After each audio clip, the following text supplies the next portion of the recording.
할렐루야. 오늘도 주님 만나시길 사모하여 새벽을 깨워 예배로 나오신 여러분들을 주님의 이름으로 환영하고 축복합니다. 제가 이전에 사역했던 사역지에서 두 청년이 있었습니다. 이 두 청년은 서로 사랑하는 사이지만 여자는 독일에, 또 남자는 캐나다에서 유학을 하고 있었습니다. 그야말로 초장거리 연애, 국가 간을 초월하는 연애 아닙니까? 가끔 방학 때나 이 시간이 맞을 때 서로가 만날 수 있었어요. 한 번은 식사를 함께 하자고 해서 저하고 그 두 청년, 이 셋이 함께 식사의 한 자리에 모였습니다. 저는 궁금했습니다. 어떻게 이 나라가 다른 연인이 4년에서 5년 동안 이렇게 장거리 연애를 할 수 있는지. 그래서 너무 궁금해서 한번 물어봤어요. 그 이유가 뭐냐면은 일단 첫 번째로 서로에 대한 깊은 신뢰가 있다는 겁니다. 보지 않아도 또 보지 못해도 나를 사랑하고 또 나만 바라볼 것을 신뢰하는 겁니다. 여러분, 아무래도 외국에 있다 보니 내가 뭘 하는지 알 수가 없지 않겠습니까?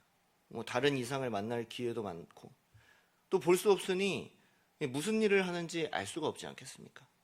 그럼에도 서로를 사랑하고 서로를 신뢰하는 거예요. 그러다 보니 집착도 하지 않게 되고 싸움도 하지 않게 되는 거죠. 여러분, 두 번째는요, 시간이 날 때마다 전화를 하고 또 편지를 하는 거예요. 보지 못하면요, 답답할 만도 하고 또 감정이 전달이 안 될 만도 한데 확실하게 사랑을 주고 확실하게 안부를 전하고 서로가 서로에게 힘이 되어주고 위로가 되어주는 거죠. 격려가 되어주는 겁니다. 또 신앙 안에 있기 때문에 서로가 이 현재의 신앙을 나누고 또 들었던 말씀을 묵상하고 은혜를 나누는 거예요. 또 마지막으로는요, 서로 떨어져 있어서 흔들릴 때가 있지만 어떤 상황도 이겨내고 미래를 생각하고 견디는 거죠.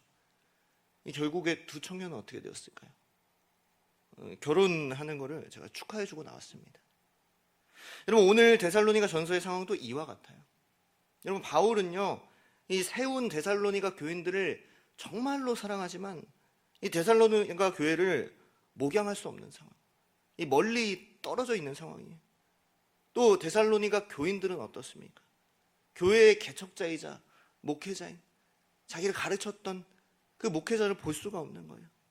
그러나 그럼에도 불구하고 서로를 진심으로 사랑하고 신뢰하고 이 마음들을 나누는 모습이에요. 이걸 이 데살로니가 전서에서 볼 수 있어요. 여러분, 만약 이 서로가 서로에 대한 사랑이 없었다면 어땠을까요? 떨어져 있는 상황, 또 볼 수 없는 상황, 그 가운데에서 서로에 대한 신뢰가 없었다면 어땠을까요? 여러분, 흔들리는 상황에 서로에 대한 붙듦이 없었다면요, 그리스도에 대한 은혜를 서로에 대한 사랑을 잃어버렸을 수도 있을 거예요. 동역자로서 떨어져 있는 가운데도 서로 위로하고 격려하고 이 말씀을 나누지 못하고 또 걱정해 주지 않았다면요, 어떻게 보면 신앙에서 떨어질 수도 있었을 것 같아요. 이 요한복음에서 예수님은 말씀하십니다. 서로 사랑하라 말씀합니다. 나의 사랑 안에 거하라 라고 말씀하세요. 요한복음 13장 34절 말씀은 증거합니다. 새 계명을 너희에게 주노니 서로 사랑하라. 내가 너희를 사랑한 것 같이 너희도 서로 사랑하라 말씀하십니다. 사랑하는 여러분, 오늘 우리는 어떻습니까?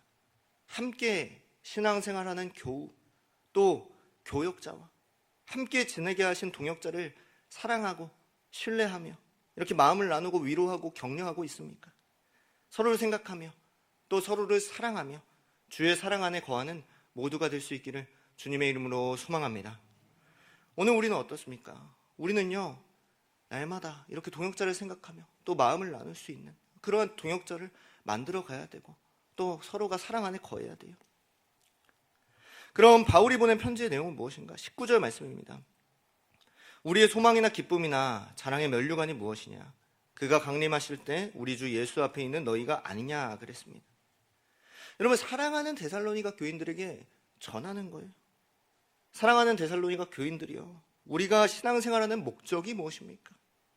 주님 곧 강림하실 텐데 그때 우리가 드러낼 만한 것이 무엇이겠습니까? 라고 물어보는 거죠. 그래서 무엇이라고 이야기합니까? 바로 여러분 아닙니까? 라고 이야기하는 거죠. 교회 규모, 전통, 역사, 보여주는 건축물이 아니라 바로 여러분 자신입니다. 여러분 각자입니다 라고 이야기하는 거예요. 그렇죠. 예수님 다시 오실 때 우리 각 성도, 우리 자신이 아니라 교회의 아름다운 건축물, 전통, 이 연형만 남아있다면요, 그것은 아무것도 아닌 거예요. 사랑하는 마음으로 그것을 잊지 말라고 이야기하고 있어요. 우리 각 개인이 열매가 될 때 20절 말씀입니다. 너희는 우리의 영광이요 기쁨이니라. 그것을 잊지 말라고 이야기하고 있어요. 바울이 가르친 대로 살아가고 말씀대로 살아갈 때 하나님께 영광이요, 하나님께 기쁨이요, 또 나에게 영광이요 기쁨이 된다고 이야기하고 있어요. 사랑하는 여러분, 오늘 우리는 어떻습니까? 하나님께 영광이 되고 또 내게 기쁨이 될 동역자가 있습니까? 또 우리가 동역자들 앞에서, 하나님 앞에서 영광이 되고 기쁨이 되고 있습니까? 예수님 다시 오실 때 우리 서로가 바로 세워져서 소망과 기쁨과 면류관이 될 수 있기를 주님의 이름으로 소망합니다. 또 바울은 편지를 쓰면서 중요한 한 가지를 또 전합니다. 여러분, 편지는 지면에 한계가 있지 않겠습니까? 그러니까 가장 중요한 주제를 던질 거예요. 어떤 거냐? 3장 3절 말씀입니다. 아무도 이 여러 환난 가운데 흔들리지 않게 하려 함이라 그랬습니다.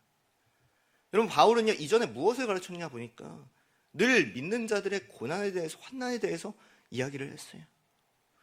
예수 믿는 자로서의 핍박, 또 그 당시에 많은 유대인들이 그리스도인들을 이단이라고 생각하면 이 제거해야 할 대상이라고 생각을 했어요. 그러니까 당연히 핍박이 심할 것 아닙니까? 가족에게서 쫓겨나게 되고, 마을에게서 쫓겨나게 되고, 손가락질을 받는 거고, 이 완전히 이방인 취급을 받게 돼버리는 거죠. 여러분, 4절 말씀입니다. 우리가 너희와 함께 있을 때에 장차 받을 환난을 너희에게 미리 말하였는데 과연 그렇게 된 것을 너희가 아느니라 그랬습니다. 여러분, 주로 인한 고난이, 이 환난이 현실이 된 거예요. 내가 이전에 말했던 대로 되지 않았느냐라고 이야기하는 거죠.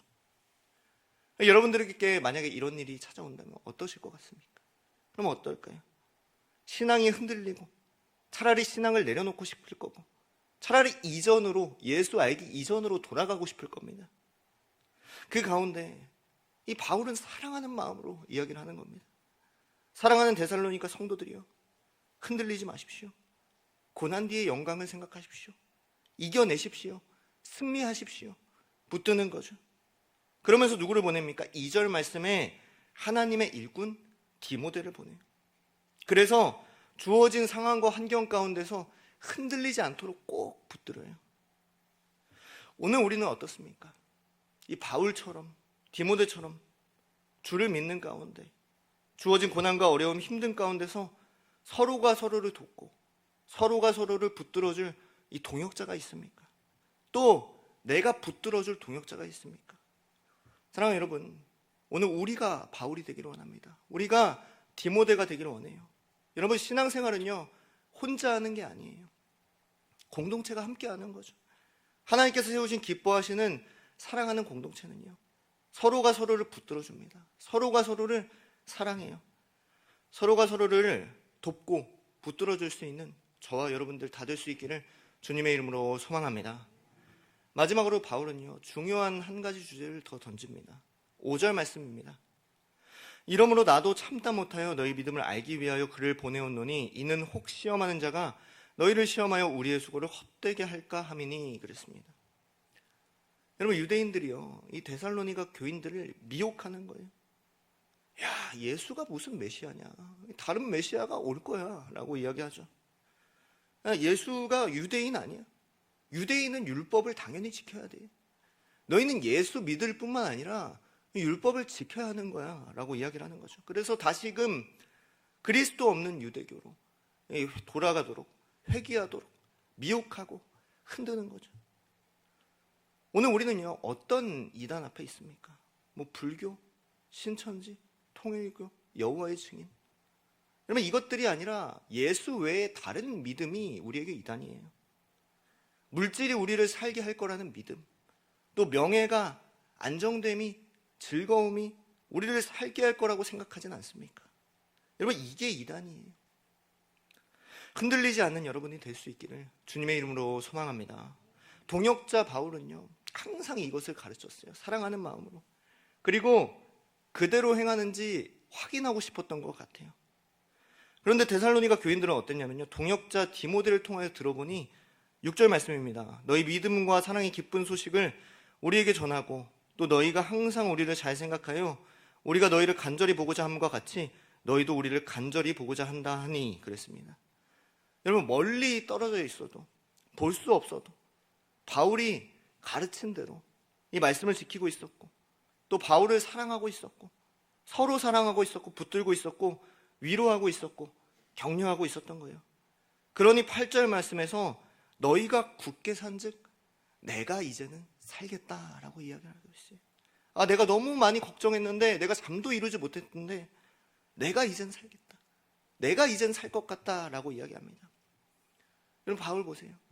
바울은요, 자신의 믿음뿐만 아니라 데살로니가 교인들의 믿음을 생각하고 있었고, 서로 고난과 이단과 환난 속에서도 그리스도의 사랑 가운데 있고 흔들리지 아니하고 믿음 가운데 있음을 딱 듣고요, 이제 살겠다, 이제 한숨 놓겠다, 이제 살 것 같다 이야기를 하는 거예요. 사랑하는 여러분, 오늘 우리는 어떻습니까? 우리의 믿음은 어떻습니까? 동역자의, 가족의, 또 이웃의 믿음은 어떻습니까?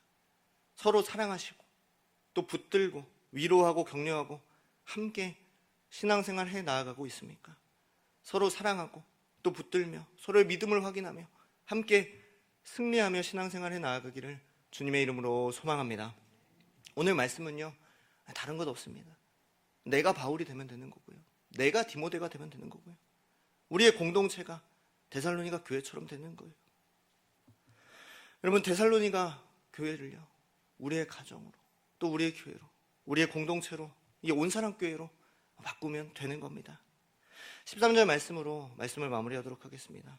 너희 마음을 굳건하게 하시고 우리 주 예수께서 강림하실 때에 하나님 우리 아버지 앞에서 거룩함에 흠이 없게 하시기를 원하노라. 아멘. 기도하시겠습니다.